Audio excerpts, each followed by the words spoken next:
إن الحمد لله نحمده ونستعينه ونستغفره ونعوذ بالله من شرور أنفسنا ومن سيئات أعمالنا من يهده الله فهو المهتد ومن يضلله فلن تجد له وليا مرشدا وأشهد أن لا إله إلا الله وحده لا شريك له وأشهد أن محمدا عبده ورسوله صلى الله عليه وعلى آله وأصحابه ومن اتبعه.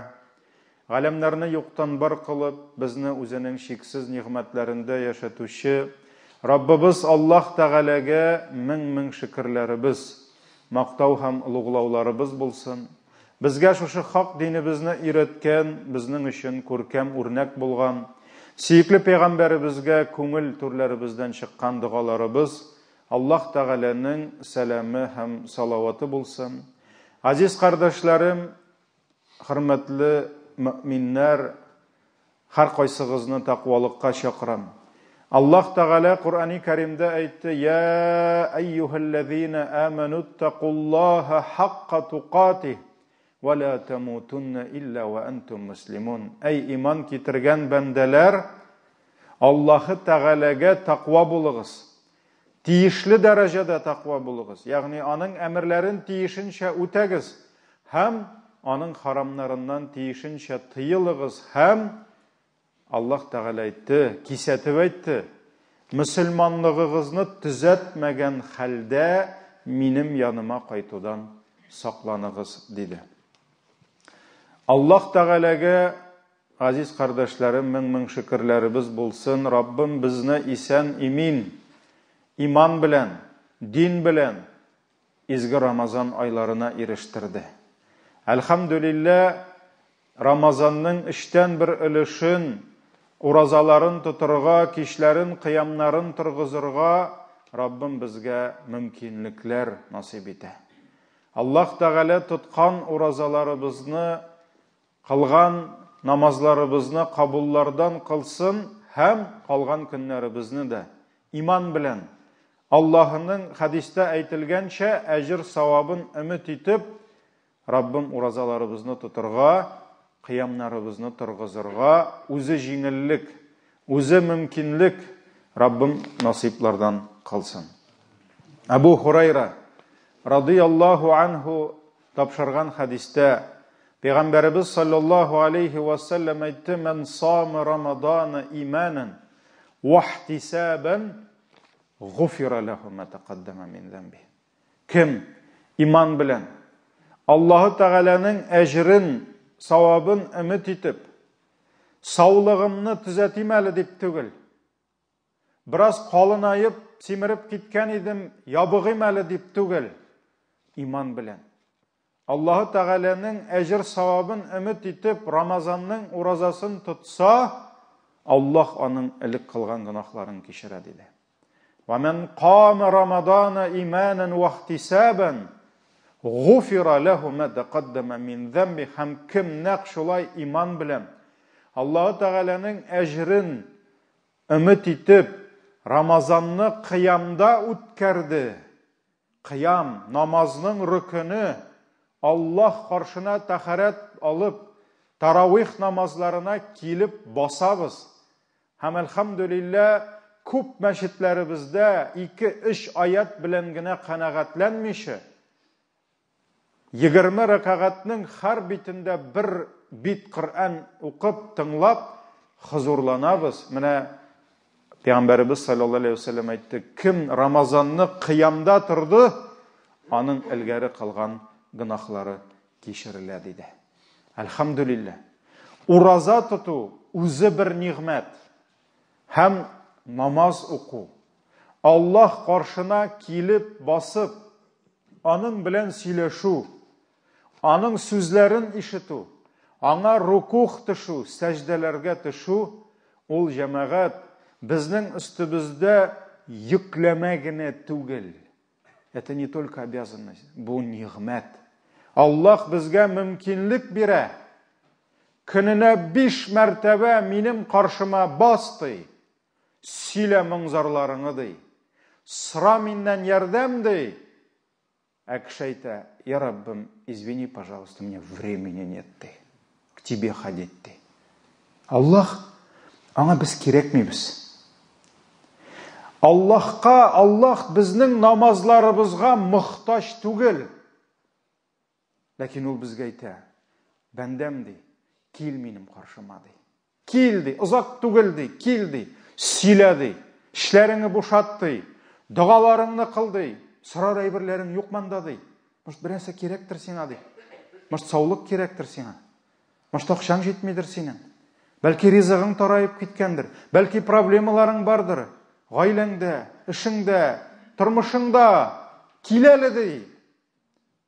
А кеше әйтә: "Извини, Раббым, у меня времени нет. У меня столько дел ди.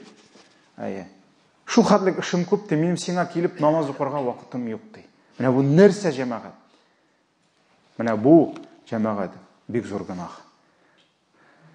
Һәм әлхәмдүлилләh, мөселман аңларга тиеш: Аллаһка гыйбадәт кылу беренче чиратта йөкләмә түгел, ул нигъмәт. Ул Аллаһның нигъмәте. Ләкин нишликсең? Авырып, авызың тәм сизмәгәндә ризыкның тәме юк бит, җәмәгать. Шулаймы? Авырганда ризыкның тәме юк, аппетит юк. Менә ашыйсың, юк аның тәме. Һәм күз алдыгызга китерегез әле. Әгәр Аллаһ без ашаган ризык, тәмле ризыкларга, суларга шул тәмне бирмәгән булса, менә ризыкның тәме юк. Безнең телебез өстенә 8-9 мең вкусовой точка куймаган булса, борыныбыз шул хуш исләрне иснәп, ашказанда инде хәрәкәтләр башламаса, ягъни ризыкка, суга шахват бирмәсә, безгә ашау эшу шул кадерле булыр идеме? Просто килергә кирәк тә машинаны заправить иткән кебек. Нәрсәдер тутырга дагын бер тәме юк, бер нинди рәхәте юк. Бер ләззәте юк. Утырыр идекме без көннәр буе кафеларда, рестораннарда, бөтенесе ябылып бетәр иде. Заправканы куйырлар иде. Без шунда килеп, капчык белән атабыз да, бетә, әз генә түз инде, түз, булды, бетте. Үлмәдем бит, китәбез, әйдә, заправка бар, менә шулай гына булыр иде. Ләкин Аллаһ, карагыз, без заправка тәмле булсын, күңелле булсын өчен. Шушы заправка вакыты рәхәтлек, ял бирсен өчен, карагыз, нинди процесслар Аллаһ Тәгалә булдырды. Ризыкка төс кыяфәт бирде. Ризыкка тәм бирде. Ризыкка хуш ис бирде. Безнең нәфесебезгә салды. Шушы ризык суга, карагыз, күпме шахват салды, һәм без рәхәтләнәбез. Хәтта ифтарда бер җимеш капкач, авызлар җырыла, кояш чыга, җәмәгать. Карагыз, су эчкәч кояш чыга. Кояш байды тегендә, бездә чыга. Шулай бит. Ни өчен? Чөнки без мохтаҗ шуңа. Менә җәмәгать, гыйбадәтнең тәме, Аллаһка якынаюның тәме, Аллаһка сәҗдәләрнең тәме, валлаһи күбрәк, ләкин авырганда авыз тәм сизми. Шуңа күрә без авырыйбыз. Безгә диагноз куелган, безнең җахилият утыра йөрәктә. Бездә теге җахилиятның калдыклары чык, безнең бәгырьләр каткан. Безнең шушы гынахлар белән кулаклар Коръән тыңлап ләззәтләнә алмый. Безнең күзләребез ләззәтләнә алмый. Безнең күңелебез гыйбадәтнең тәмен татый алмый, кызганычка каршы. Ни өчен? Чөнки менә ризык күз алдыгызга китерегез, тәме булмаса, ашыйсы да килмәс. Менә шуңа күрә бүген кеше 1000 хәйлә таба намаз укымаска. Кеше бүген хәйлә эзли, ураза тотмаска. Закатын бирмәскә. Һәм башка гыйбадәтләрне кылмаска. Ни өчен? Чөнки йөрәктә авыру бар. Аны даваларга кирәк. Наср Ас-Самарканди Тәнбихул Гафилин китабында аның шундый сүзләре килә. Намазның мисалы ди, өйләнүче патша, принц кебек ди.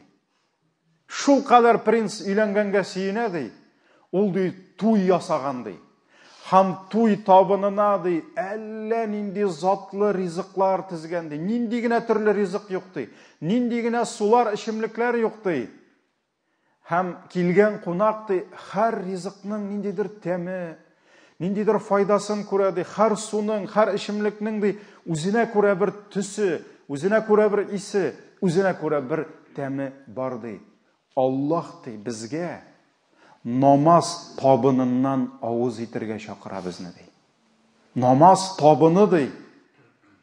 Һәм намаз бит ул ди төрле хәрәкәтләрдән, һәм зикр, тәсбихлардан тора ди. Карагыз, намазның хәрәкәтләре бар, аның кыямы бар, аның рукугы бар, аның сәҗдәләре бар, аның кәгъдәләре бар, җәлсәләре.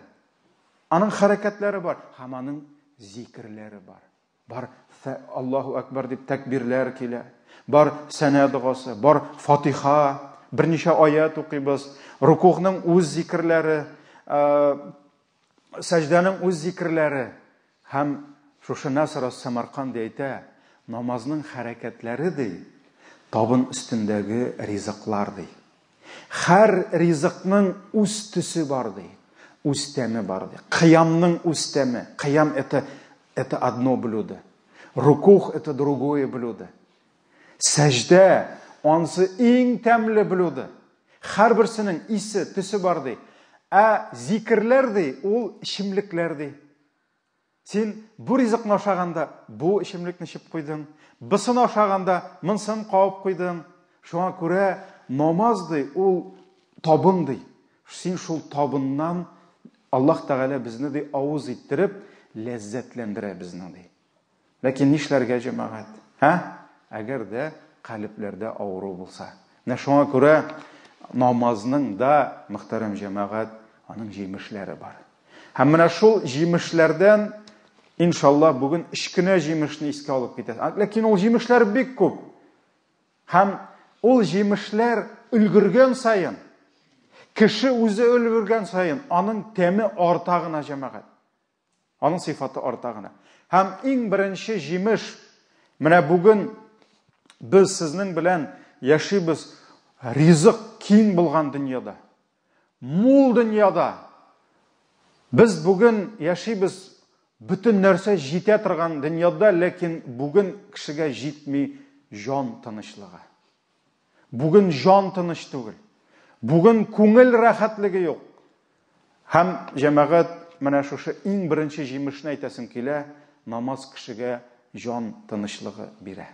Күңел рәхәтлеге бирә. Шуңа күрә Абу Дауд риваятында килә, Али радиллаһу анһу тапшыра, сөйкле пәйгамбәребез ди, намаз вакыты кергәч, Билалга ди, Билал кем? Пәйгамбәребезнең муазине, азан әйтүче. Нәрсә диде? Я Билал, кум я Билал диде.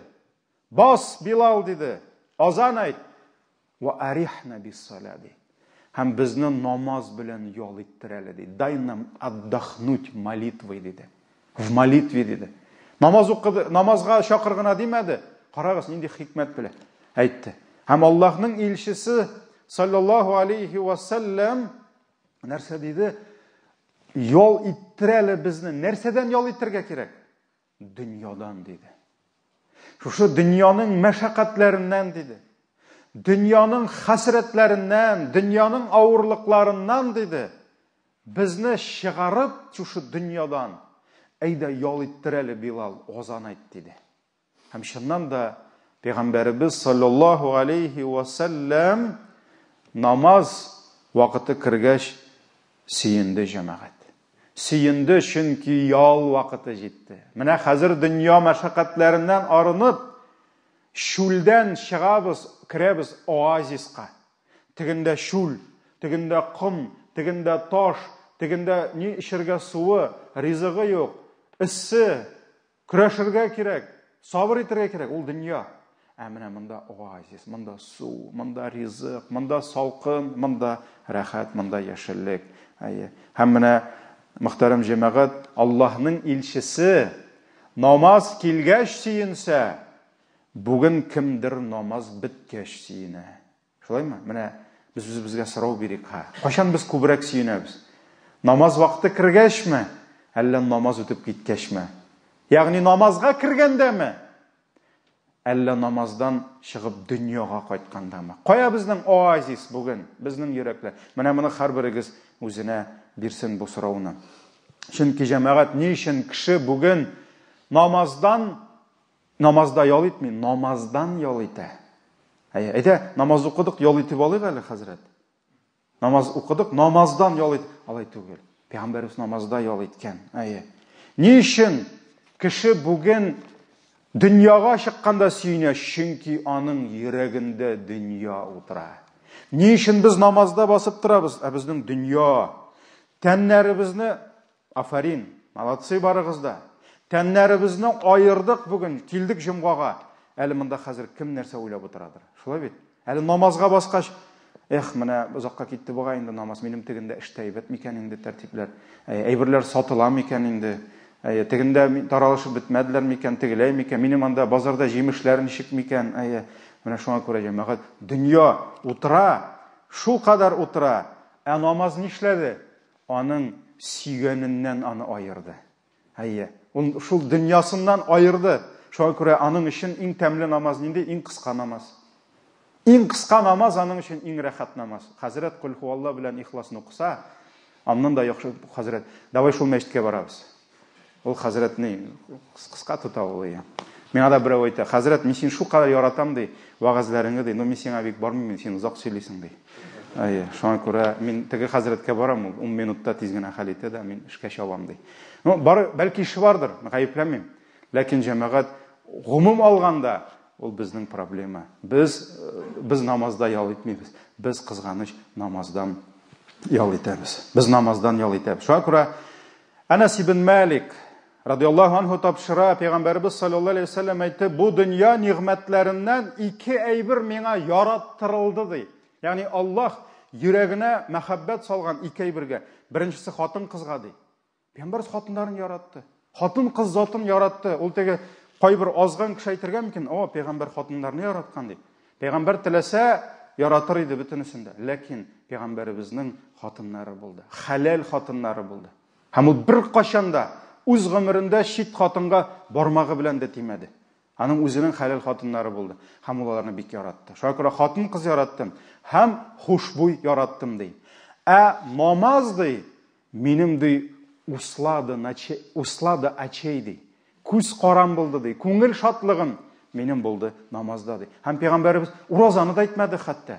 Пәйгамбәр саллаллаһу алейһи ва саллям хәтта хаҗны да әйтмәде, закатны да әйтмәде, менә намазда мин рәхәтләнәм диде. Һәм Пәйгамбәр саллаллаһу алейһи ва саллям чыннан да намазда рәхәтләнде. Икенче җимеш намазның, намаз башыңа авырлык килгән төшкәндә, авырлыктан нәрсә эшләргә дә белмәгәндә намаз чыгу юлы һәм җиңеллектер. Бакара сүрәсе 153 аят, Аллаһ Тәгалә әйтә: "Я юхаллазина аману стаину бис-сабри вас-салат" диде. Иман китергән бәндәләр, ярдәмне эзләгез, сабырлык һәм намаз аша диде. Аллаһның ярдәмен эзләгез, авырлык килгәч. Кашан кеше ярдәм эзли? Авырлык килгәч. Эзләгез ике әйбер, сабырлык диде, һәм намаз аша диде. Намаз аша диде. Инналлаһа ма'ас-сабирин, дөреслекдә Аллаһ сабырлар белән диде. Һәм Абу Дауд риваятында килә, Худайфа радиллаһу анһу әйтә, әгәр дә сөйкле пәйгамбәребезгә бер авырлык килсә ди, бер борчу килсә ди, ул намазга баса иде ди.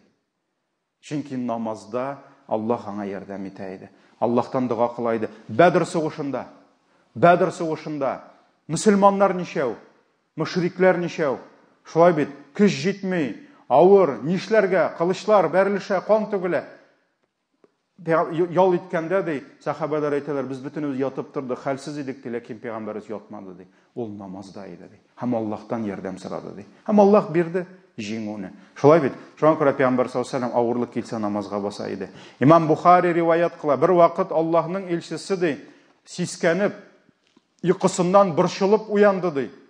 Һәм тизрәк хатыннарын намазга уятырга кушты ди. Ягъни кеше җибәрде, уяныгыз, намазга басыгыз, сорагыз дип әйтте ди. Менә борчылганда намаз укыды ди. Шулай ук Сахих Муслимда килә, Абу Хурайра риваят кыла. Әгәр дә шундый хадис, әгәр берегез күңеленә хуш килмәгән нәрсәгә юлыкса, нәрсәдер булды, ниндидер хәбәр килде. Туган үлде монда, балаң авырып киттеме? Эшеңдә проблемалармы? Нәрсә? Басып намаз укысын диде. баста 2 рекат намаз оқы.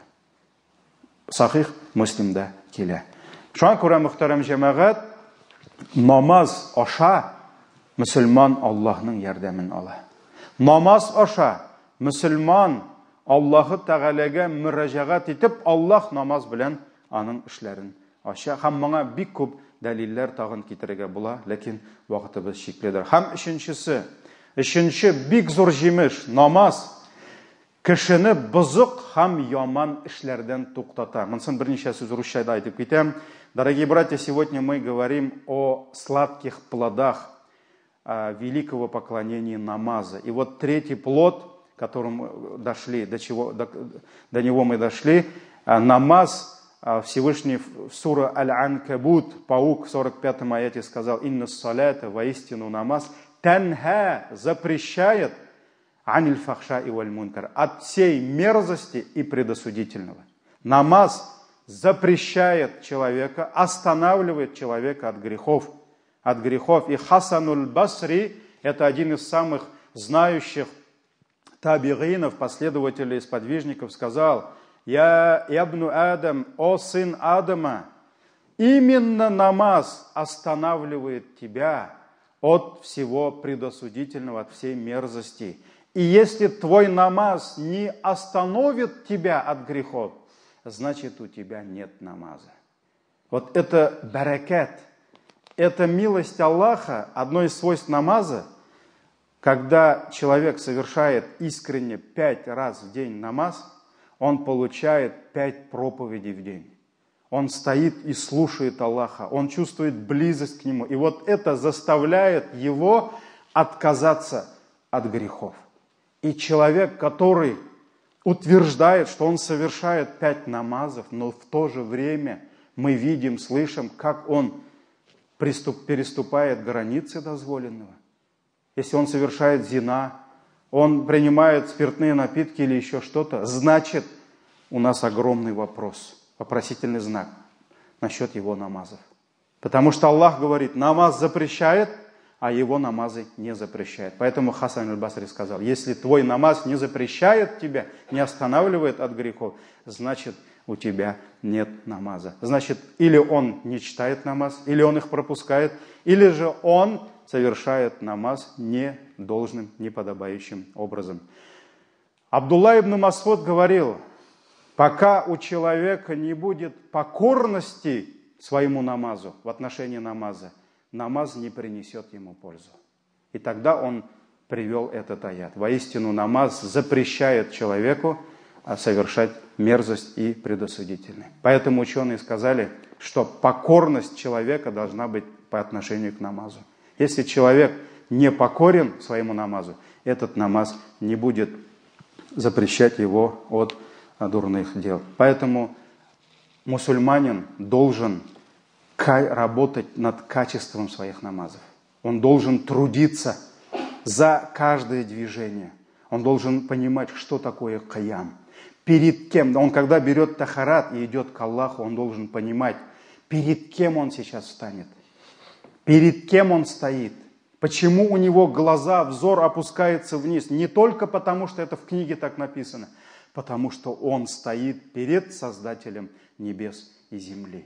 И так же, как его тело не должно поворачиваться, уходить от киблы, да, кибла его души – это Аллах. Поэтому он не должен отворачиваться, он должен понимать, перед кем он стоит. Он должен понимать, перед кем он рукух делает и кому, перед кем он падает ниц. И он должен понимать те слова, которые он произносит. Обязательно все возьмите книгу и изучите перевод слов «Субхану Раббил Азим», «Субхану Раббил Агля», «Ат-Тахият». И в первую очередь суру Фатиха. И те суры, которые вы используете в намазе, обязательно знайте перевод. И когда вы говорите «Ияка нахбуту ва ияка настагин», тебе только мы поклоняемся и тебя и спрашиваем помощи, вы должны понимать, о чем идет речь. Когда вы говорите «Аллаху Акбар», что означают эти слова? «Самиг Аллаху лиман хамида», «Раббана лакаль хам». Конечно, мы должны понимать. И если мы не будем понимать, о чем, что мы говорим, тогда не будет у нас душа совершать намаз. Также вот тела придут, да, обязательно же намаз, куда денешься, да? А души там не будет. А это как день без солнца. Поэтому очень важный момент. Работайте над намазом, исправьте свой намаз. Тогда намаз исправит всю вашу жизнь, иншаллах. Аллах это обещал. Иннака ла тухлифул миғад. Шулай ук, мөхтәрәм җәмәгать, 5 намаз кешегә ярдәм итә азгын тормыштан китәргә, котылырга. Әгәр дә арагыздан кемдер гынахтан котыла алмый икән, күрәсез икән, интеккәнен әйтегез, намаз укы диегез.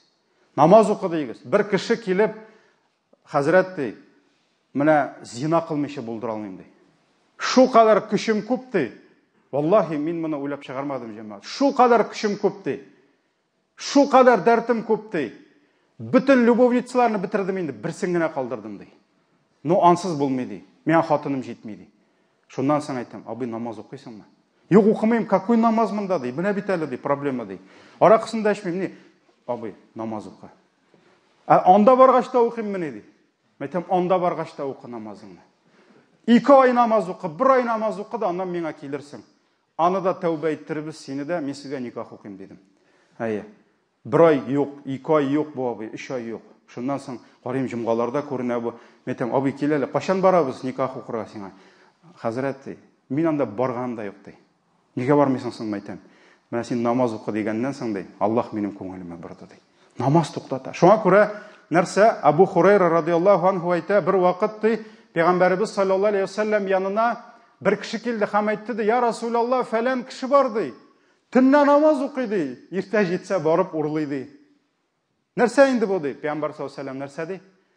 Намазында ихлас булса, тиздән намазы туктатачаган ди. Туктатачаган намаз ул эшеннән ди. Шуңа күрә намаз, җәмәгать, ул Аллаһтан бирелгән шундый бәрәкәт, шундый көч. Менә син намазларыңа тотынып барсаң, адашмыйсың.